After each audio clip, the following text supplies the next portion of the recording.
सभी बच्चों को पीसीएम एजुकेशन चैनल में स्वागत है।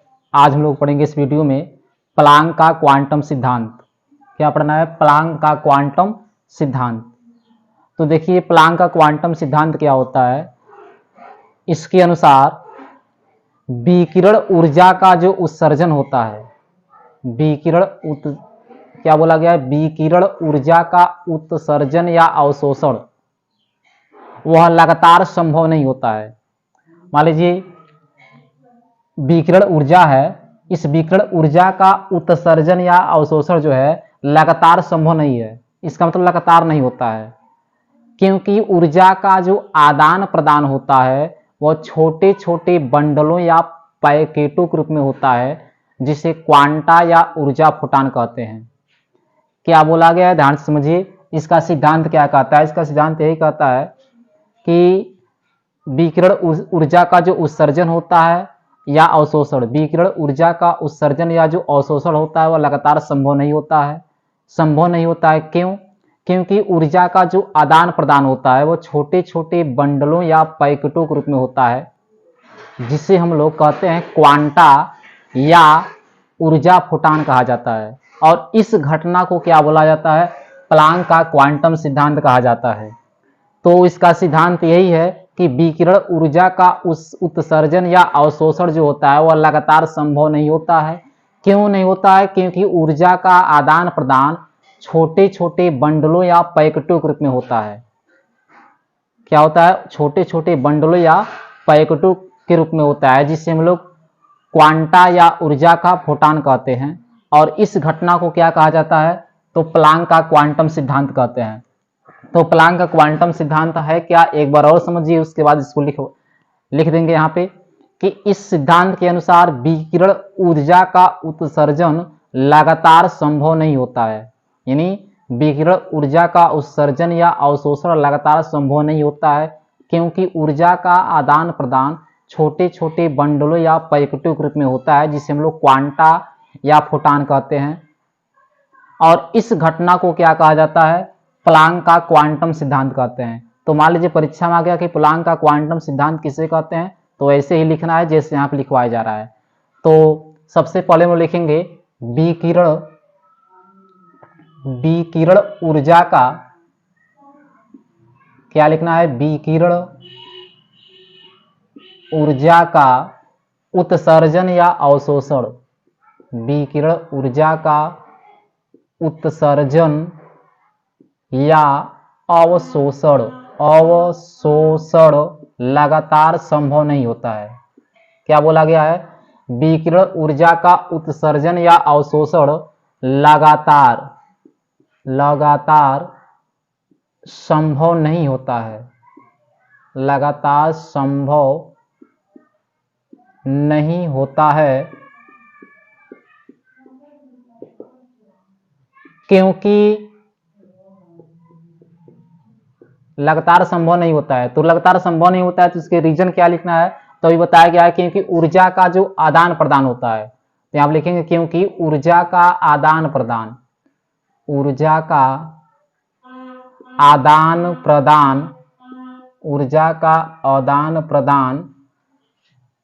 छोटे छोटे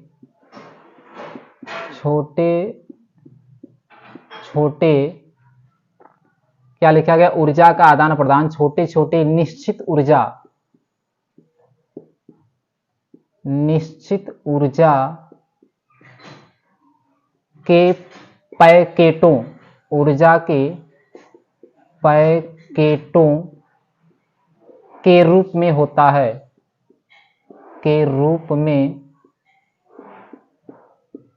होता है, जिसे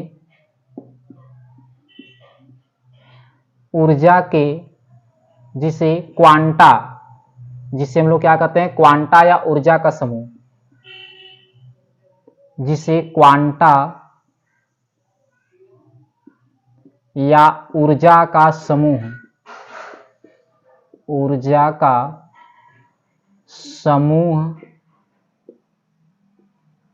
या फोटान, देखिए प्रोटॉन नहीं है, फोटान है।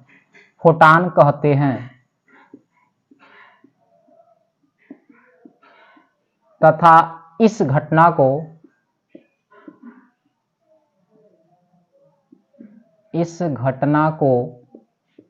प्लांक का क्वांटम सिद्धांत कहते हैं। इस घटना को प्लांक का क्वांटम सिद्धांत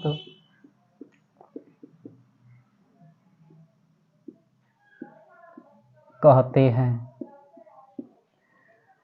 तो देखिए जो समझाया गया वो यहाँ पे लिखवाया गया है कि इसके अनुसार विकिरण ऊर्जा का जो उत्सर्जन या अवशोषण होता है, क्या लिखा गया है, विकिरण ऊर्जा का उत्सर्जन या अवशोषण लगातार संभव नहीं होता है। विकिरण ऊर्जा का उत्सर्जन या अवशोषण लगातार संभव नहीं होता है। क्यों नहीं होता है? क्योंकि ऊर्जा का आदान प्रदान छोटे छोटे निश्चित ऊर्जा के पैकेटों के रूप में होता है, जिसे हम लोग क्वांटा या ऊर्जा का समूह या फोटान कहते हैं। इस घटना को क्या कहा जाता है? प्लांक का क्वांटम सिद्धांत कहा जाता है।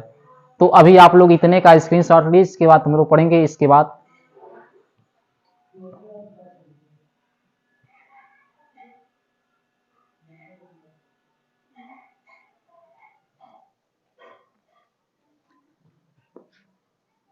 चलो देखिए, तो प्लांक का क्वांटम सिद्धांत हो चुका।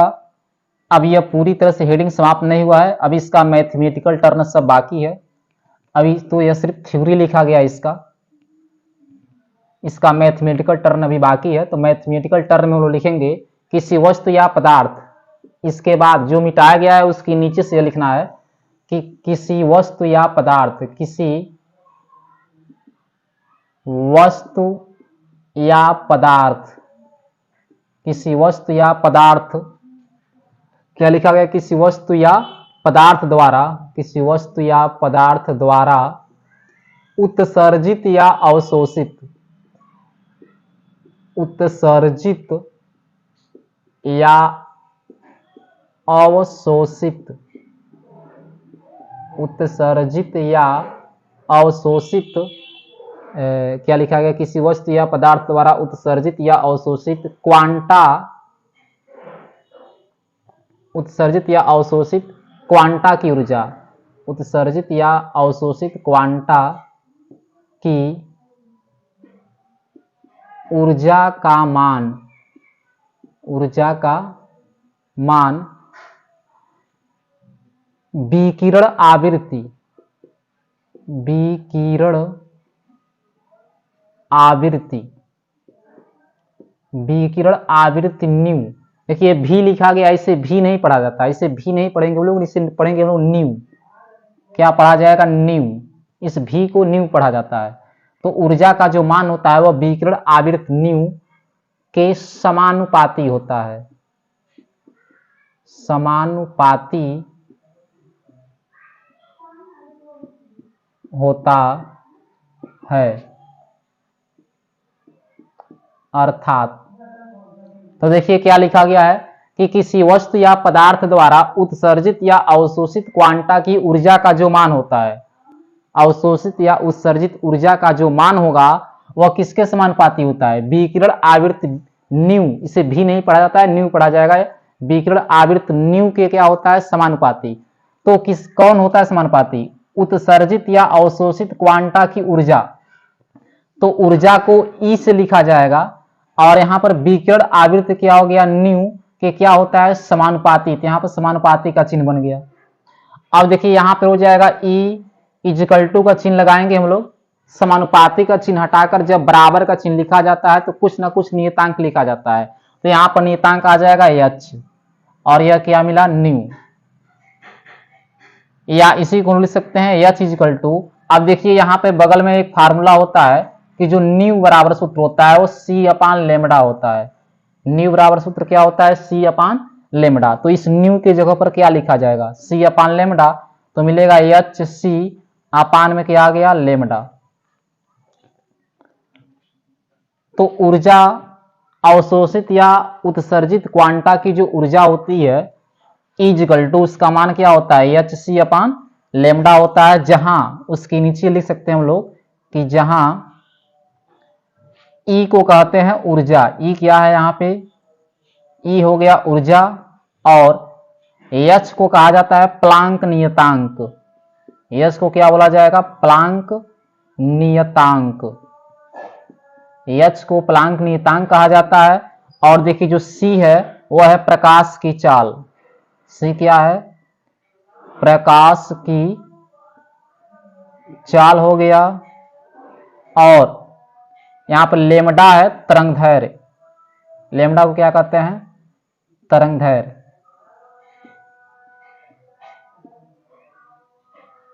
लेमडा हो गया तरंग दैर्घ्य।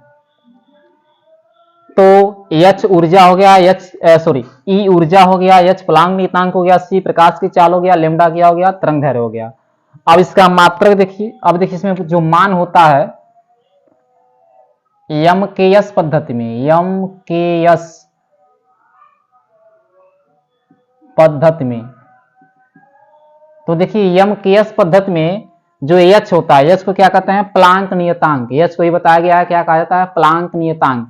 तो यहाँ पर जो एच है, एच जो प्लांक नियतांक है, इसका मान होता है 6.6274 गुणे 10 की घात -34 जूल सेकेंड।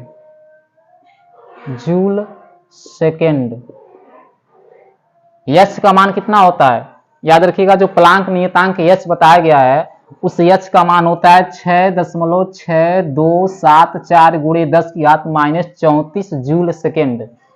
और सी क्या है, प्रकाश की चाल है, तो जिसका मान होता है 3 गुणे 10 की घात 8 मीटर प्रति सेकेंड। ये तो प्रकाश की चाल हो गया।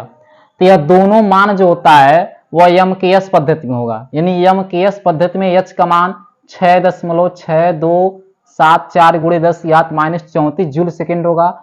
और प्रकाश की चाल सी का मान कितना होगा, 3 गुणे 10 की घात 8 मीटर प्रति सेकेंड होगा। यह पूरा मान कहां पर होगा, यम के एस पद्धति में होगा। अगर सीजीएस पद्धति में निकाला जाए, किस पद्धति में, सीजीएस पद्धति में, तो इसका मान कुछ और होगा। तो देखिए सीजीएस पद्धति में जो एच का मान होता है वैसे ही लिखना है यहाँ पे। पहले न्यूमेरिकल तो यहां तक वैसे रहेगा 6.6274 और 10 की घात -27 लिख देना है। और यह हो जाएगा अर्ग सेकेंड। क्या हो जाएगा, अर्ग सेकेंड। और जो सी है यानी प्रकाश की जो चाल है वो हो जाएगा 3 गुणे 10 की घात माइनस, यहां पर देखिए तो ये हो जाएगा 10 की घात 10 सेमी प्रति सेकेंड। तो यह किसका मान हो गया, प्रकाश की चाल सी का मान हो गया 3 गुणे 10 की घात 10 सेमी प्रति सेकेंड।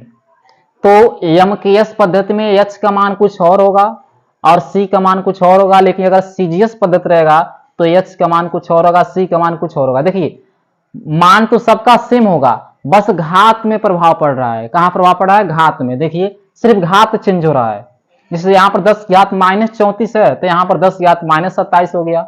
आगे वाला ये मान लिखा गया तो दोनों में सेम है। फिर 3 गुणे 10, यहाँ पर देखिए 10 की घात 8 है तो ये 10 की घात 10 है। 3 यहां पर भी है, 3 यहां पर भी है।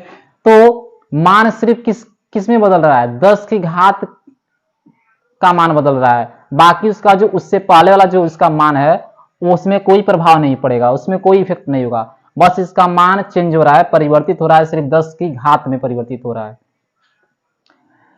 तो यही था प्लांक का क्वांटम सिद्धांत। तो चलिए अब इतने का स्क्रीनशॉट लीजिए।